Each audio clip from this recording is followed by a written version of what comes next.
Second attempt. Alright. Dog hopping in the bed real quick, like no video. So first things first, it's 0 equals 1. So you balance it right. And so you say minus 1, 0, and then you got negative 1. And then negative 1 equals negative 1. So you got negative 1 equals 0. So that's crazy. So it's not that there is nothing, it's that there's a negative of something.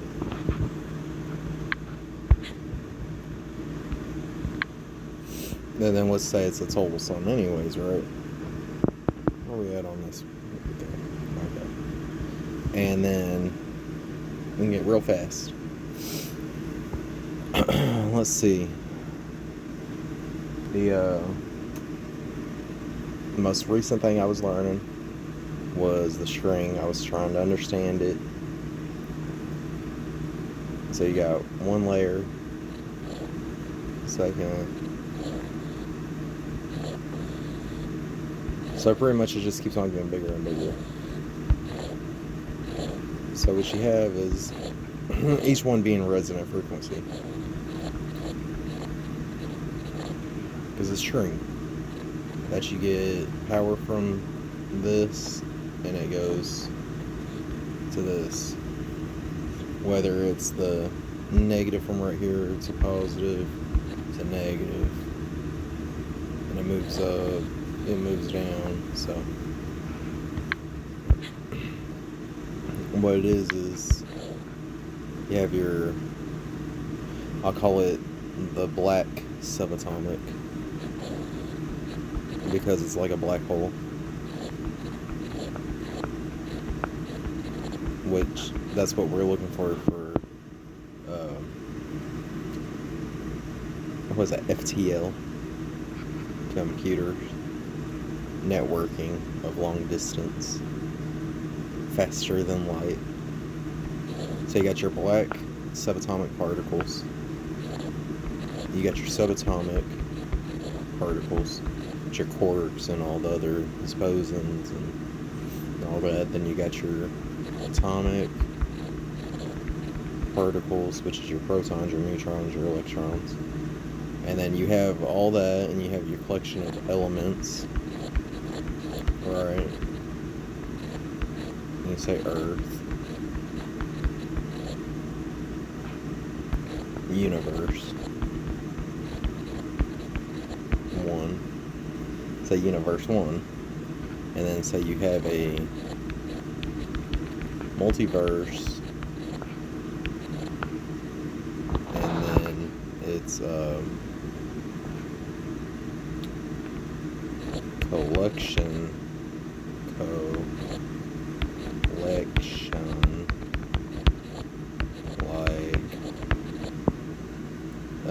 elements. It's like elements. So pretty much it's a multiverse collection like elements. And then you have your collection of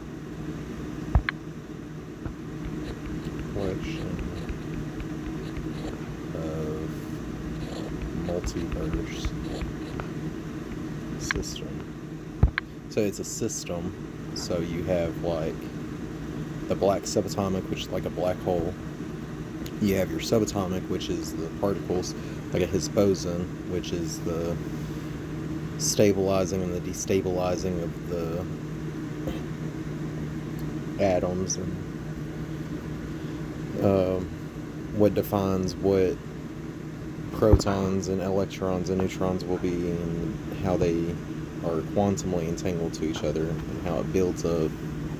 So something could be stable and then it becomes unstable. This is like the interesting part, is because when it becomes stable and then unstable, why does it condense back down to a hydrogen, or why does it condense back down to a helium? And so that's the interesting thing about the subatomics, is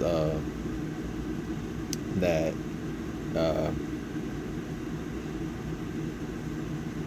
is that particles condense back down to the perfect number of electrons, to the perfect number of protons, to the perfect number of neutrons. So it's balanced to condense back down to the hydrogen, because it's got to go somewhere, and you just can't destroy it, so it has to go somewhere. And so, saying all of these, I'll say black holes because it was top of the list on the mind. It's the freshest in the video from yesterday. So what they're looking for is on Star Trek. They're looking for Star Trek, Stargate. They're looking for a Stargate, pretty much this right here. A way to make an artificial black hole, something that is 2D, and then put it through a machine, right, out in space, so no particles.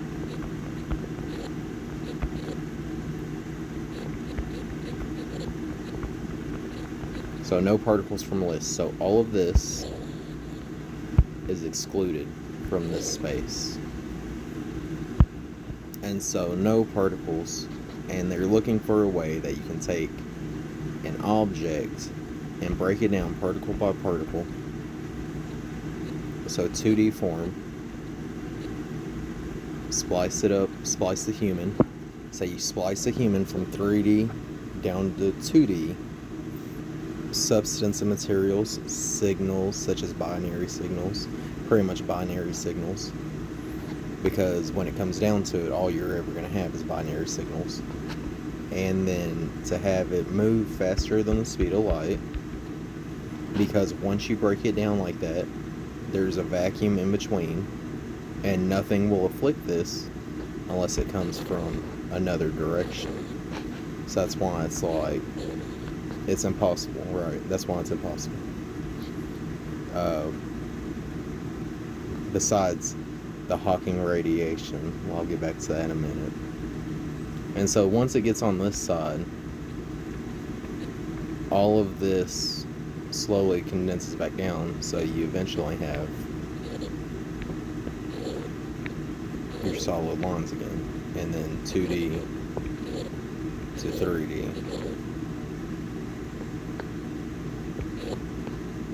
And you finally get your, so it goes from solid, it's broken down to individual 2D particles, sent through, 2D particles arrive on the other side, accumulate, become 3D again. Okay. So Hawking's radiation, what I believe Hawking's radiation is a black subatomic particle that is inert due to the breakdown of subatomic particles that the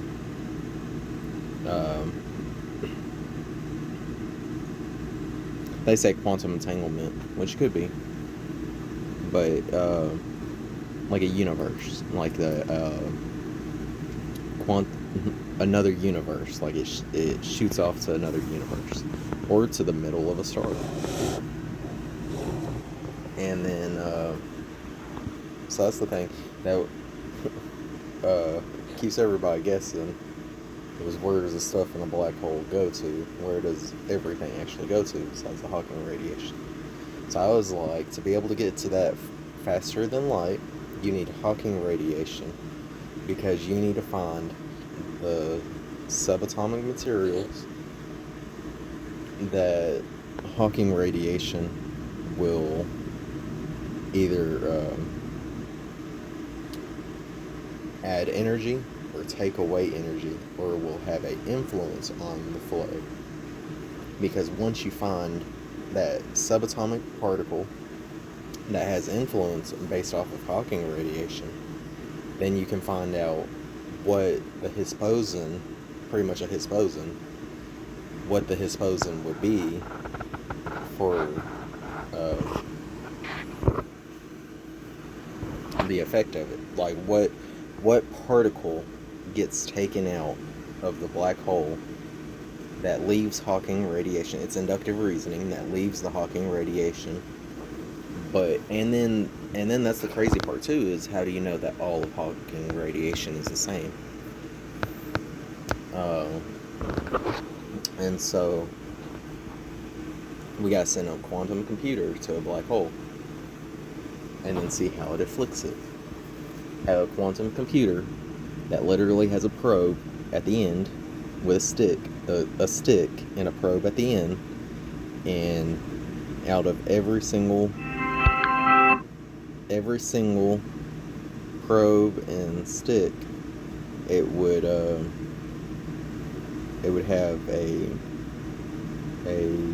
quantum chip that would see what kind of influence it would have, what kind of effect it would have. And so all of that, right? And then another recent one is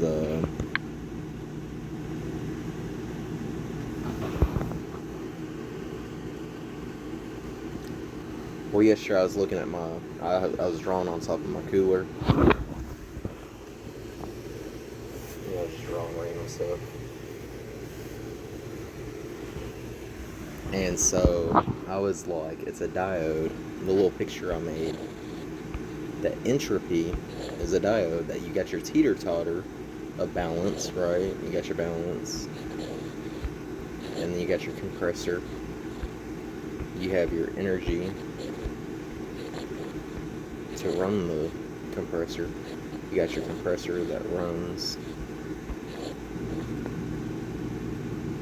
And so you got one particle up there, one particle down there to balance it. I said, oh my god, how funny. It looks like a silly face. It looks like a silly face. So somebody made a comment one time talking about somebody's intelligence level, and I'm like, I think that's what they quote unquote about. Like, oh. Because I'm like, Einstein obviously made it, because it's like... And so, what it is, though, is that you can measure this machine that makes 100% energy in versus out. And so you can measure that, and you can have E equals mc squared. That you got compression, which is like a vacuum, and then you have entropy,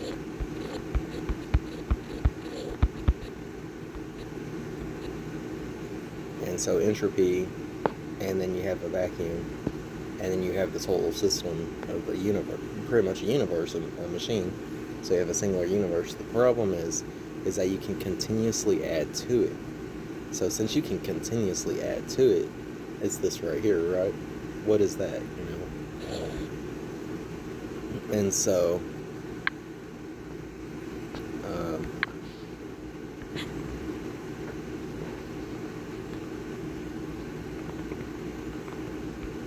let's see. So the idea comes back, and that's a diode. And so a diode is a black hole. I was like, it's a black hole. It's entropy. It's a one-way current. So how can we energize a black hole to reclaim, like, can we absorb all of that Hawking radiation, that 100% of Hawking radiation, and if we absorb that and then condense it through what would be like a black hole, would it force the black hole to invert upon itself and then become a star again? If we collected all the Hawking radiation, would it invert the black hole to become a star, because the quantum entanglement of the black subatomic particles, which would be like Hawking radiation, because it's like a black hole? Well, I'd call that. I'm sure it has a name. I heard the name before, but I just once they started talking about beyond quarks and what that stuff was, I was like, oh well, you know, protons, neutrons, and electrons. We could just stay at that level. Uh, snark, but so our universe, say universe one, and this is another interesting point of view,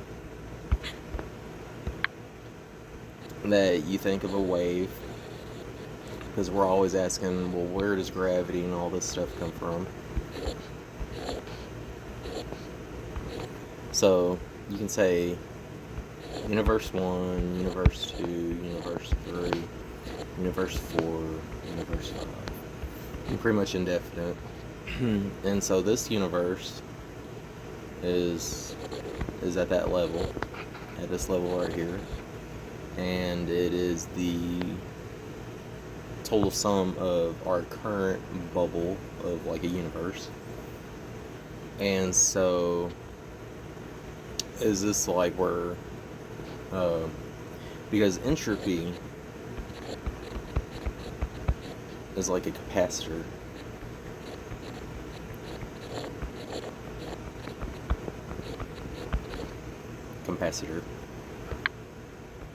And so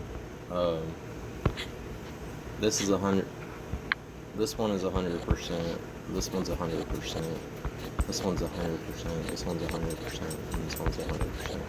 And they talk about that change because you can indefinitely stack up on that machine, and so it changes the variables, because if you can continuously grow it, but entropy will occur, so you have to apply entropy as well. And yesterday the video I was watching is the formula that how we kind of started at the beginning of the video, 0 equals 1. Well, they had something kind of like it, and he said it was the diaphragm of the universe, talking about what changes the state of matter. I believe it's on Star Talk. I'm not sure if it's Star Talk or if it's a different video. And it changes the state of matter because the vacuum changes. That's the growth of the universe. As the universe grows, it's going to intensify the vacuum, and as it condenses, it would change the vacuum.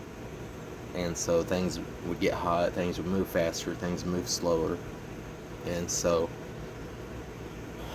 interesting is like, is this one growing? Is this one shrinking? Is this one growing? Is this one shrinking? Is this one growing? Is that one shrinking? And so that's one idea. And then another idea was, is it one universe? Is a setup like this truly one universe? Because you bring it right down through the middle and you have a waveform, would that not create a vacuum?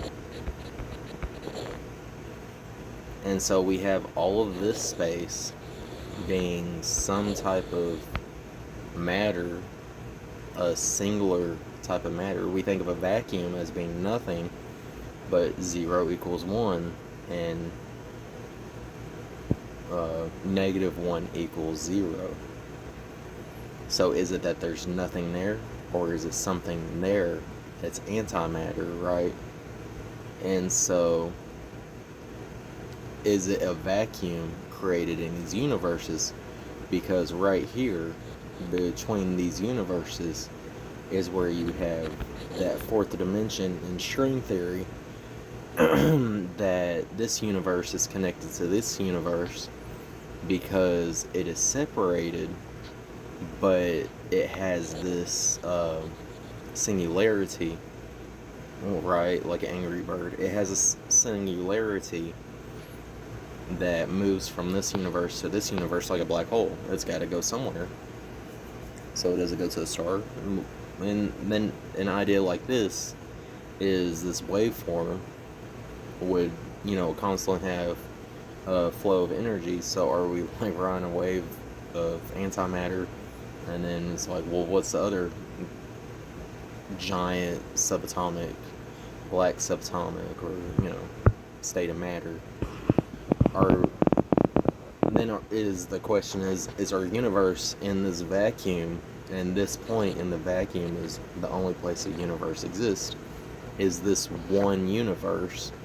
But you say if it's one universe, right? Okay, it's one universe, but what happens whenever you have something like that start occurring? You still have layers of multiverses, right? And that's where that path of least resistance comes out.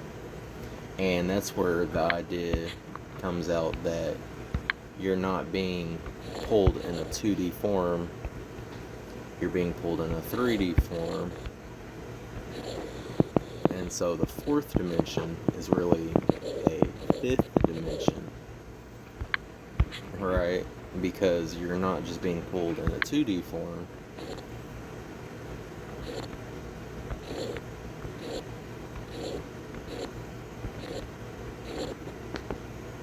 And so they say that singular spot right there, which it could be a hexagon, it could be, it could be any amount of directions. It could be a triangle. Well, I guess they say, well, it could be a triangle. It could be, 3D. It could be as simplistic as 3D, right?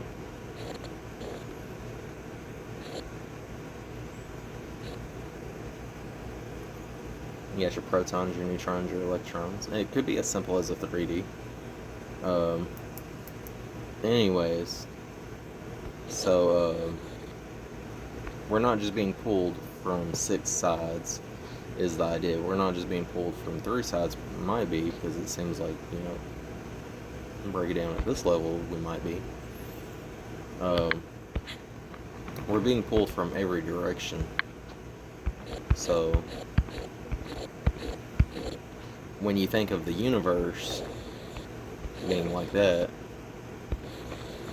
universe is constantly being afflicted by other universes. So this one universe right there is being afflicted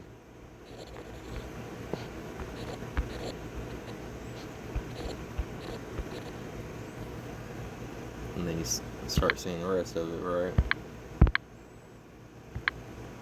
Like it starts having afflictions to all the others, so you get that larger dimension of, is it 4th dimension, is it the 8th dimension, how many universes are influencing this one universe at this one moment of time. And so a black hole, where does it go? Does it go to this universe? Does it go into that universe? Are we all connected through the same vacuum? Does vacuums intersect?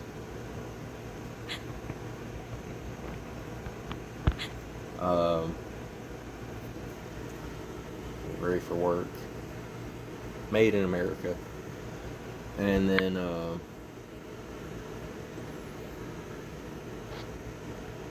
let's see.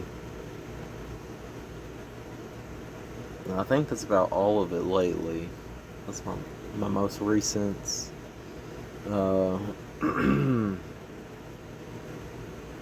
studying of the universe.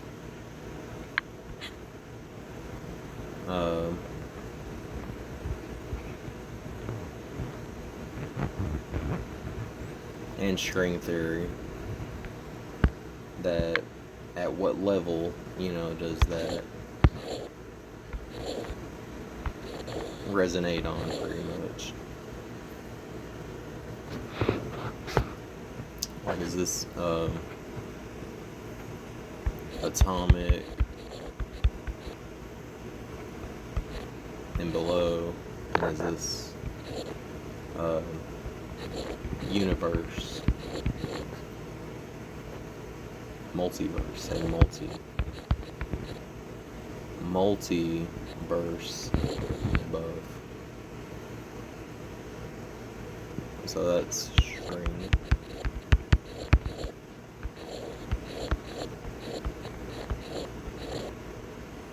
Resonant frequency, right?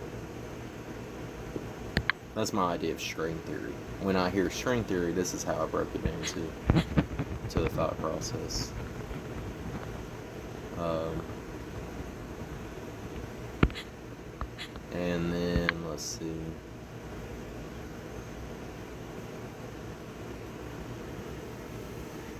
I'm gonna try to get back to my word carving right before too long.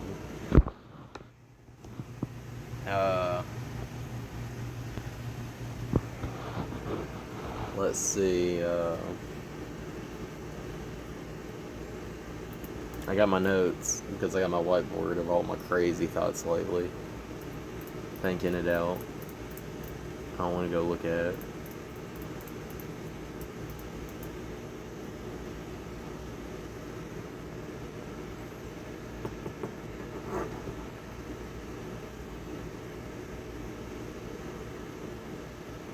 Yeah, that's about it. Self-educated.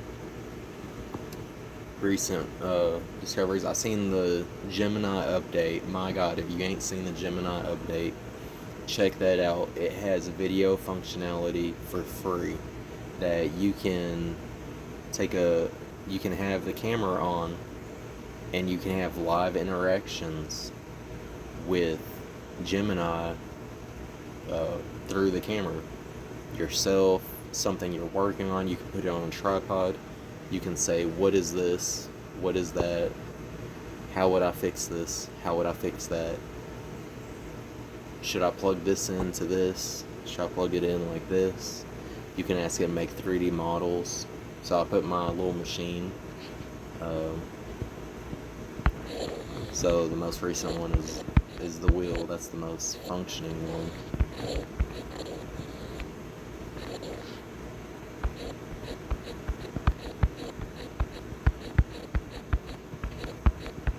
And so that's where and then you got air going up. And then you got power out, right? And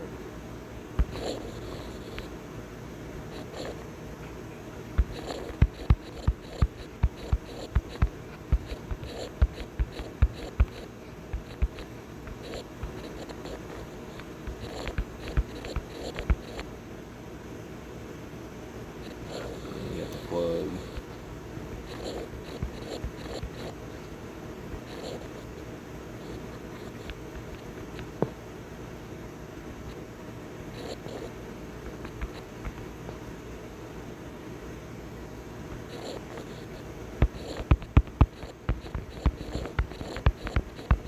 And this isn't the only way that you could do that. That it looks like anarchy.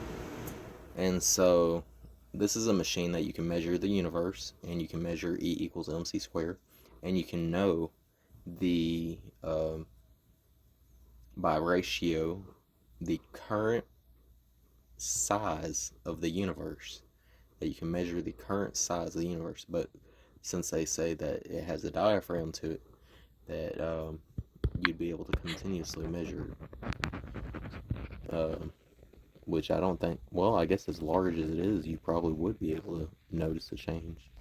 As large as the universe is, you should be able to notice a change in the vacuum or some such changes to know, is it a diaphragm, is it growing, shrinking, what's the ratio to that, like a capacitor.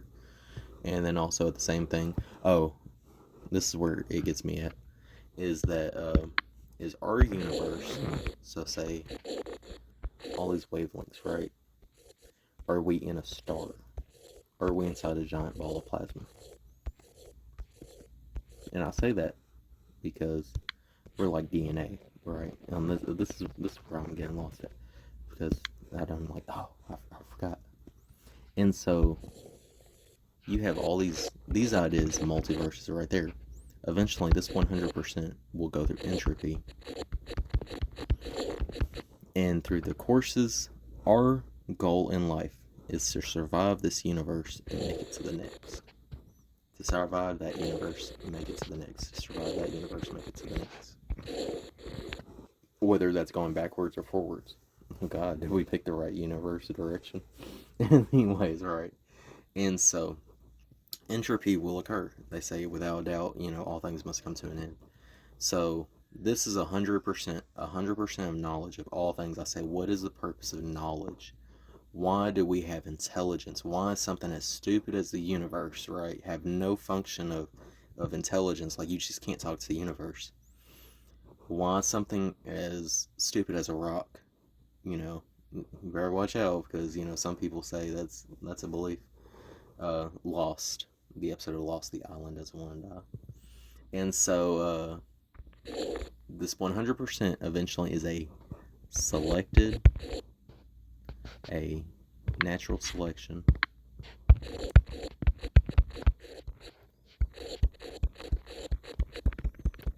of DNA that, to think, if intelligence is created for the sole purpose of uranium 238, right, at that moment of time, that it is a man-made product, right, that the universe expects us to make, if we are going to survive, this universe will be selected for DNA. Your universe has to be smart enough to create uranium 238, because during a time of entropy, it's what it causes it to explode back out, right? Another big bang. So to think of all intelligence, will our universe come to an end with entropy, and will it begin again because of uranium 238, or will it completely collapse of our selectiveness of intelligence for another universe to take our spot and create a new partial DNA to a larger sum of DNA? We are a selected trait of survival. That my first thought was we are antibodies. We are meant to uh, preserve the universe. That we are meant to save the universe. We are antibodies. What is the purpose of intelligence? To make as much noise, right? A gong. To make as much noise in the universe to keep it expanding.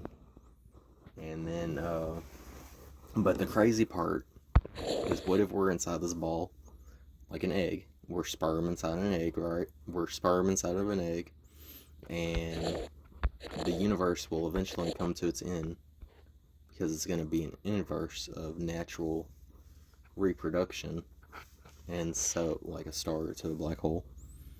And so, right at this moment, at the sun's surface, will all things in our DNA segment come to an end, because it's hit the surface, right? It comes to the point. It's a yes or a no. And it's like, we're probably outnumbered on the yeses, because the total selectiveness.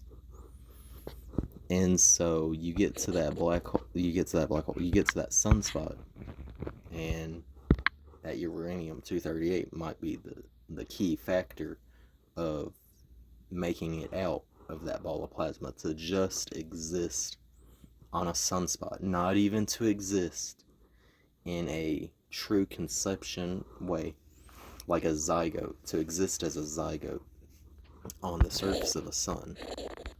And that's where that fourth dimension comes from, because it's faster than the speed of light. It's the total sum, it's the purpose of the path of least resistance. We're already there, but we don't know that we're there. But this is our chance of surviving that existence. And to manipulate at a quantum state, right? What we would think as a subatomic state, and to manipulate the explosion at the surface of a ball of plasma, a cool ball of plasma, and because it's probably cold at the sun, right? At that point, it's probably cold.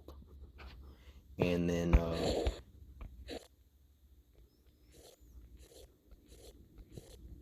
all of those choices will come down to that sunspot moment. That's where we're at. That's like a starter, right? And so all those universes of choices, that path of least resistance, all that quantum state of subatomic matter coming together to make hydrogen, a simple form, do we get to this moment of becoming a sunspot? Do we exist as a sunspot? And then from there we explode out. And then, oh, there we go. We seeded the earth. Or we seeded the next universe of a greater plane of existence. Of a single universe, right?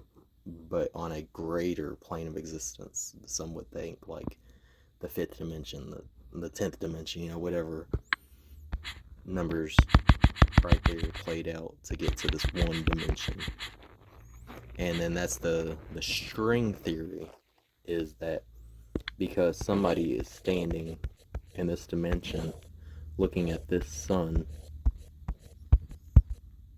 because this person's got eyeballs, I don't want to be gender, because this person's got eyeballs looking at the sun and the sun looking back at them, is it going to influence the quantum state of the outcome? And so, since people staring at the sun, don't stare at the sun, people staring at the sun because this person planted a tree, solar winds, and, whatnots, because a bird built a nest in a tree, does it influence all that? Does that moment of that 10th, 20th, 100th dimension of existence, does it affect our existence? And then we're right back to that